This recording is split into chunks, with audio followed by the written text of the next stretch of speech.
Okay. Good afternoon. Good afternoon ma'am. जो last class में पढ़ा था उसमें कोई doubt? No ma'am. Am I audible, visible? Yes ma'am. Okay, तो अब हम लोग को ओनरशिप इन अनएसर्टेन गुड्स पढ़ने हैं। ठीक है। अनएसर्टेन गुड्स में ओनरशिप कब पास होती है? राइट। अनएसर्टेन गुड्स होते क्या है? जब हम लोग जब ओनरशिप कब पास होती है, एक सिंपल सा फंडा समझ लो। जब हम लोग आइडेंटिफाई करेंगे गुड्स और एप्रोप्रिएशन करेंगे तो ही हमारी ओनरशिप पास होगी। ठीक। एक बार पढ़ते हैं। द प्रॉपर्टी इन अनएसर्टेन और future goods does not pass until the goods are ascertained. वो तब तक नहीं पास होगी प्रॉपर्टी या गुड्स, तब जब तक गुड्स एसर्टेन नहीं हुआ है। मतलब हम लोग ने आइडेंटिफाई करेंगे। फॉर एग्जाम्पल, अब ए ने कहा, A says to B that he'll sell 100 kgs of rice, right? यहाँ देखो। हाँ ठीक। मैम, स्क्रीन लेकिन शेयर ए कीजिए। के पास स्क्रीन शेयर नहीं हो रही है। नहीं।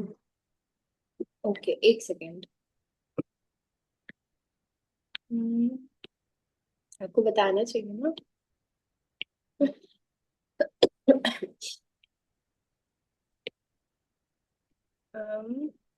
स्क्रीन शेयर हो रही है? Yes ma'am.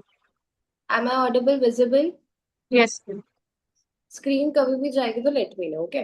तो we were studying ownership in uncertain goods. Uncertain goods जब तक पास नहीं होती ओनरशिप, जब तक आपके गुड्स मतलब एसर्टेन नहीं होते हैं। हम लोग ने फर्स्ट लाइन नहीं पढ़ी थी। तो गुड्स इन अनएसर्टेन और future goods does not pass until the goods are asserted. For example, A, what happened was, ये देखो, A ने, A says to B that he'll sell 100 kgs of rice, right? But A के पास ना 10,000 kgs of rice है, right? उसके ware house में। तो कौन सा 100 kgs एग्जैक्टली? लाइक कुछ बासमती राइस हो सकते हैं, कुछ डिफरेंट राइस हो सकते हैं, राइस की भी वैरायटीज होती है, राइट? तो हम्म। जब तक भी आइडेंटिफाई नहीं करेगा उस 10,000 kg में से, और वो असर्टेन नहीं करेगा, तब तक ओनरशिप पास नहीं होती है। Got it? हम्म। अब अनसर्टेन गुड्स आर गुड्स जो कि डिफाइंड बाय डिस्क्रिप्शन ओनली। कैसे डिफाइंड है? Description only. आपके पास एमसीक्यू में क्वेश्चन आ सकता है, डिफाइंड बाय डिस्क्रिप्शन ओनली, तो डिस्क्रिप्शन ही लिखना पड़ेगा आंसर में। Now for example, 100 quintals of wheat and not goods identified and agreed upon when the contract is made. तो वो तब तक नहीं होगा जब तक आपने आइडेंटिफाई नहीं करो और एप्रोप्रिएशन नहीं कराओ। सो ये फर्स्ट फंडा या फर्स्ट रूल समझ आ गया? Yes ma'am. ओनरशिप कब पास होती है? ठीक। Unless a different intention appears, the following rules are applicable for ascertaining the intention of a parties in regards of passing the property in respect of such goods. हम लोग ने ऊपर पढ़ा था कि जब भी ओनरशिप पास होती है तो उसका पार्टीज का ना इंटेंशन होता है, राइट? यहाँ पे पढ़ा था इंटेंशन टू पास। तो इंटेंशन हमारे कितने तरीके से गैदर होते हैं? The terms of the contract, conduct of the parties, and the circumstances of the case, right? Yes ma'am. So first is the property in unascertained or future goods sold by description passes to the buyers when goods of that description and in a deliverable state are unconditionally appropriated to the contract either by the seller with the assent of the buyer or by the buyer with the assent of the seller. Such assent may be expressed or implied and may be given either before or after the appropriation is made. This is section number 23. अब इसे explain करते हैं with examples. ठीक। इसे समझते हैं। अब ए के पास ना 500 बैग्स थे इसके, वीट के। बी ने परचेज करे 50 बैग्स। ओके। तो इसमें ओनरशिप कब तक नहीं पास होगी? ओनरशिप कब तक पास नहीं होगी? अनटिल अनलेस बी आइडेंटिफाई नहीं करता कि कौन से 50 बैग्स है। वो डिस्क्रिप्शन देगा, ठीक है? और वो डिस्क्रिप्शन देने के बाद वो इन्फॉर्म करेगा कि मुझे यही बैच चाहिए। लाइक सपोज मुझे रेड कलर के बैच चाहिए या रेड कलर की पैकेजिंग चाहिए या इस तरीके का चाहिए, until unless it is not identified. ठीक है। एंड वो डिलीवरेबल स्टेट में है तो वो तब तक नहीं अप्रोप्रिएट होगा या तब तक नहीं होगा जब तक एसएन नहीं दी हो। एसएन कैसी हो सकती है? या तो एक्सप्रेस भी हो सकती है या इम्प्लाइड भी हो सकती है। एक बार पढ़ते हैं फिर से। प्रॉपर्टी इन अनअसर्टेन और फ्यूचर गुड्स, हम लोग फ्यूचर गुड्स के लिए बोल रहे हैं। सोल्ड बाय डिस्क्रिप्शन, मैंने डिस्क्रिप्शन दिया है कि मुझे 50 बैग्स ऑफ व्हीट चाहिए। पासिस टू द बायर, वो पास कब होगा बायर में? When goods of the that description are in a deliverable state. अभी 50 बैग्स जो है वो डिलीवरेबल स्टेट में होंगे तभी पास होगा। And unconditionally appropriated to the contract, either by the seller with the assent of the buyer or by the buyer with the assent of the seller। दोनों की assent हो सकती है। और assent कैसी होगी? या तो एक्सप्रेस होगी या इम्प्लाई होगी। ये कब दे सकते हैं? या तो एप्रोप्रिएशन होने से पहले, लाइक 50 बैग्स जब तक आइडेंटिफाई और एप्रोप्रिएट नहीं होता उससे पहले या उसके बाद में एसेंट कब देंगे। ठीक, this is section 23 of sales of goods act. इतना समझ आया? Yes, ma'am. Second point is, if there is a sale of quantity of goods out of large quantity, बहुत ज्यादा quantity हमारे पास, for example 50 quintal of rice out of a heap in B's go down, the property will pass on the appropriation of the specified quantity by one party with the assent of the others। जैसे हम लोग ने ऊपर rice वाला example देखा था, बहुत ज्यादा क्वांटिटी में है तो क्वांटिटी के लिए कब, मतलब ओनरशिप कब पास होगी? एक इसका एक एग्जांपल लेते हैं। जैसे ए के पास ना 1000 मैंगोज है, ठीक, बी को चाहिए 200 मैंगोज। तो एग्जैक्टली ए जब तक सेपरेट नहीं करेगा कि 200 मैंगोज कौन से है, ठीक है, ओनरशिप तब तक नहीं पास होगी अनटिल अनलेस जैसे वो 1000 मैंगोज में से उसके वेयर हाउस में बहुत सारे मैंगोज है, वो एक एक मैंगो करके 200 निकालेगा नहीं, तब तक ओनरशिप नहीं पास होगी। ओनरशिप कब पास होगी? जब बी के पास इवेंचुअली 200 मैंगोज आ जाएंगे, उसने कुछ करा है ना।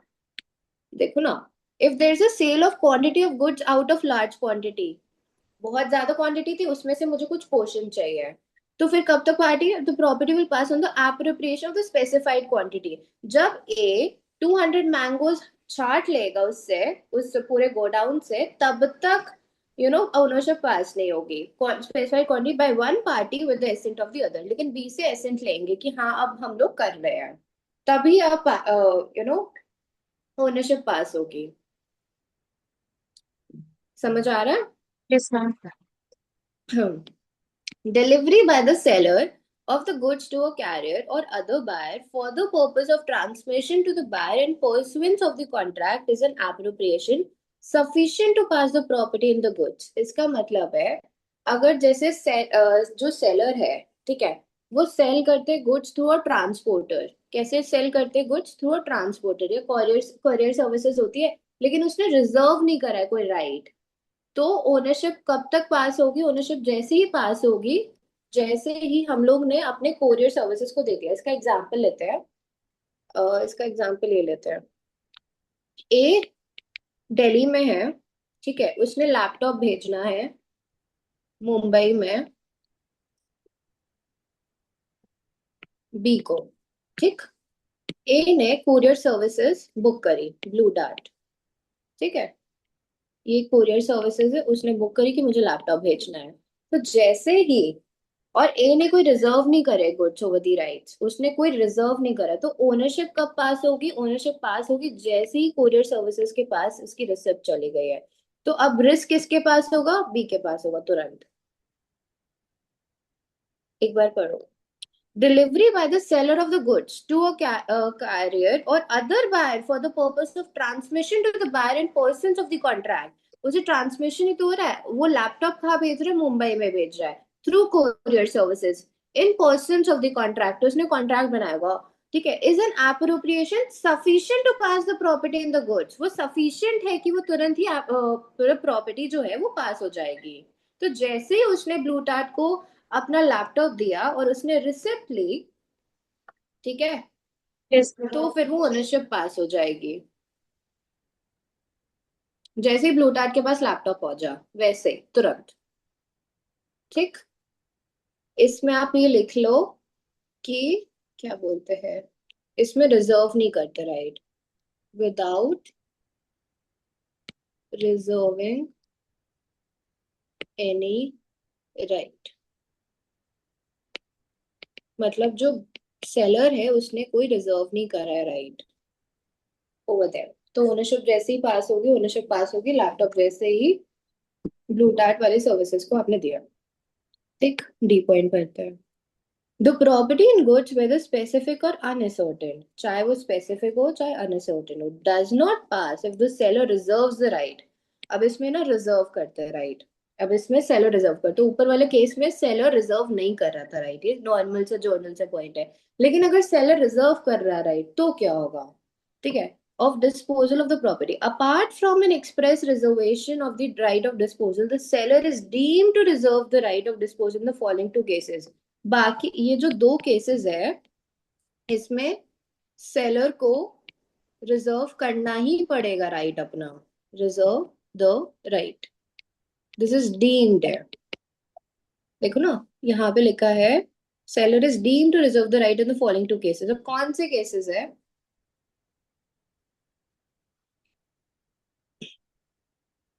देखो पहले तो सी वाला पॉइंट समझ आया कि उसमें रिजर्व नहीं करा। अब नॉर्मल पॉइंट है कि अगर वैसे अगर सेलर ने रिजर्व करा राइट तो प्रॉपर्टी तब पास होगी आफ्टर रिसीविंग द उसे लैपटॉप, जैसे ही उसे रिसीव हुआ लैपटॉप बी को। ठीक है, अब बी को रिसीव हुआ तो फिर प्रॉपर्टी पास होगी अगर रिजर्व करा राइट। अगर नहीं रिजर्व करा तो जैसे ही कोरियर सर्विसेज को दिया वैसी ही प्रॉपर्टी पास हो जाएगी, ओनरशिप पास हो जाएगी। अब ये दो केसेस है जिसमें सेलर को डीम्ड रिजर्व करना ही पड़ेगा राइट। अभी कौन सा केसेस है वो पढ़ता है।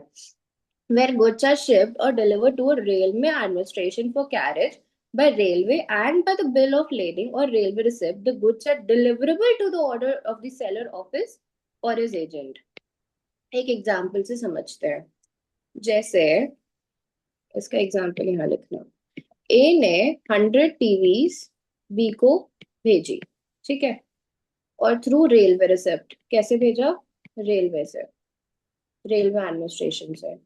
और जो ओनरशिप है, ओनरशिप कब तक पास नहीं, और जो रिसिप्ट है वो ए के नाम पे दिया है। ठीक है, ए के नाम पे रिसिप्ट है। तो ओनरशिप कब तक पास नहीं होगी? जब तक बी के पास ये 100 टीवीज पहुंच नहीं जाते हैं। अगर कोई भी आपने गुड्स कैसे शिप करे? रेलवे एडमिनिस्ट्रेशन से। कैसे शिप करे? रेलवे एडमिनिस्ट्रेशन से। तो गुड्स डिलीवरेबल स्टेट पे, लेकिन वो डिलीवरेबल स्टेट पे वो ओनरशिप कब तक पास होगी? जब तक वो बी के पास पहुंच नहीं जाता है। समझ आता है? ओके। अब ये जो रेलवे एडमिनिस्ट्रेशन है, ए ने अपना जो रिसिप्ट है इवेंचुअली बी को भेज दिया तो फिर वो ओनरशिप ट्रांसफर हो जाएगी रेलवे मतलब उसके बाद एडमिनिस्ट्रेशन डिलीवरी की होने के बाद रिसिप्ट। उसको भेजना भी पड़ता है रिसिप्ट तो मेरे पास रिसिप्ट पहुंच गया। भेजनी पड़ती है ना, हाँ रिसिप्ट हम्म। भेजनी पड़ती है। रिसिप्ट जब भेजा जाएगा बी को हम्म। तो फिर वो ओनरशिप हो जाएगी। अगर आप डिलीवर कैसे कर रहे हो? रेलवे एडमिनिस्ट्रेशन से।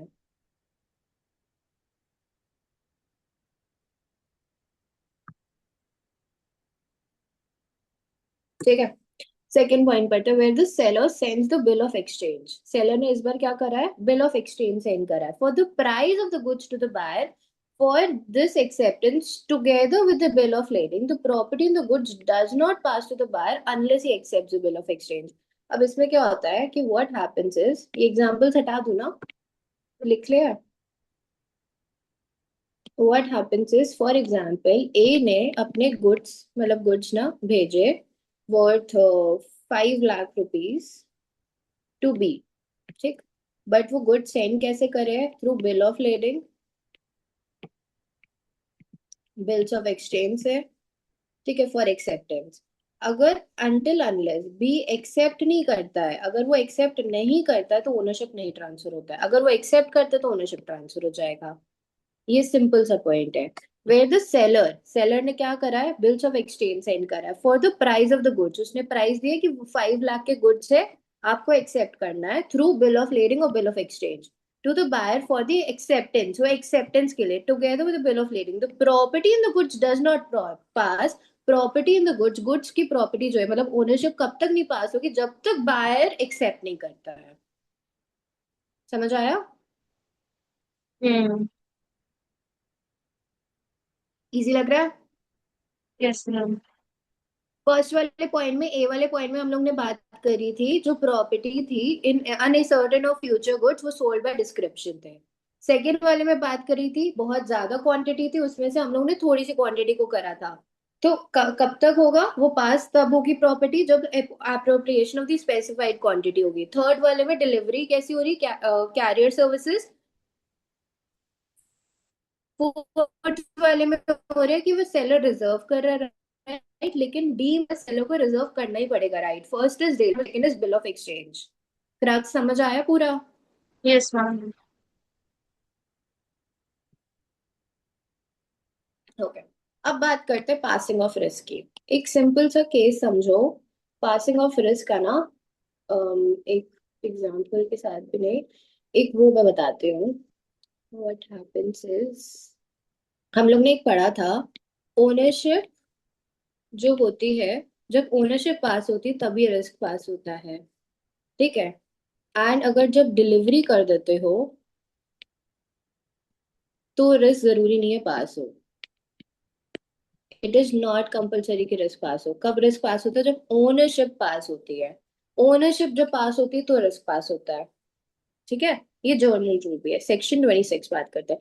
The general rule is that the goods remain at the seller's risk. Goods किसके पास रहते हैं? Goods remain at the seller's risk until the ownership is transferred to the buyer. जब तक हम लोग बायर को ट्रांसफर नहीं करते, क्या नहीं ट्रांसफर करते, ओनरशिप नहीं ट्रांसफर करते, तब तक जो गुड्स है वो किसके रिस्क पे होगा? सेलर के रिस्क पे होगा।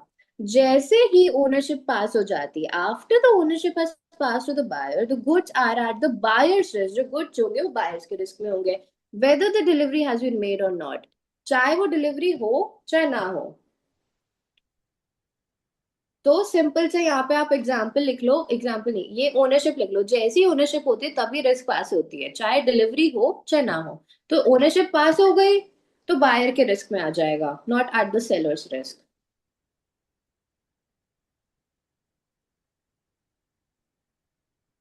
हम्म। अब इसका एग्जाम्पल, फॉर एग्जाम्पल अब पढ़ते हैं। A buys goods of B and property has passed from B to A. Property किस पे पास हुई? बी से ए के पास चली गई है। But the goods remains in बीज वेयर हाउस। जो गुड्स है वो बी के वेयर हाउस में ही है, and the price is unpaid. Before delivery, B's warehouse is burned down, and no fault of B, and the goods are destroyed. So A must be pay B the price of the goods as he was the owner. जैसी property पास हो गई है, लेकिन goods किसके पास है? अभी भी still be के वेयर हाउस में है। और बी के वेयर हाउस में होते होते इवेंचुअली का बी का वेयर हाउस बर्न हो गया ड्यू टू फायर और समथिंग लाइक दैट, जिसमें बी की कोई फॉल्ट नहीं थी, तो गुड्स डिस्ट्रॉय हो गए। तो ए को तो प्राइस पे करना ही पड़ेगा, क्यों? क्योंकि वो ओनर है। जैसे ही ओनरशिप पास हुई, सिंपल सा फंडा समझना, ओनरशिप पास हुई वैसे ही रिस्क हो गया, चाहे डिलीवरी हो चाहे ना हो, डजेंट मैटर। समझ आया? Yes ma'am. the rule is respect domino, the loss falls on the owner। किसके पास लॉस फॉल होगा? ओनर के पास होगा। But a catcher. But the parties may agree that risk will pass at the time different from the time when ownership passed. For example, the seller may agree to be responsible for the goods even after the ownership is passed to the buyers or vice versa.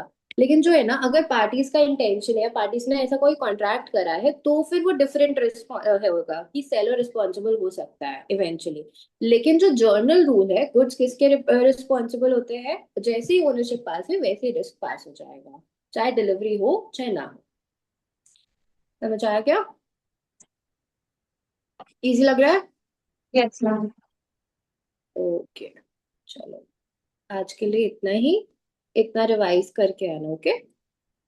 हाँ और जी जो ma'am. पुराना chapter है ना, वो भी पूरा, मतलब जो हम लोग ने इतना पढ़ा है ना, इम्प्लाइड कंडीशंस, इम्प्लाइड वारंटीज, ये सारी चीजें भी रिवाइज करना, and start doing the MCQs. Condition warranty में कोई भी वो प्रॉब्लम है? ठीक, थैंक यू, चलो, thank you ma'am. Thank you.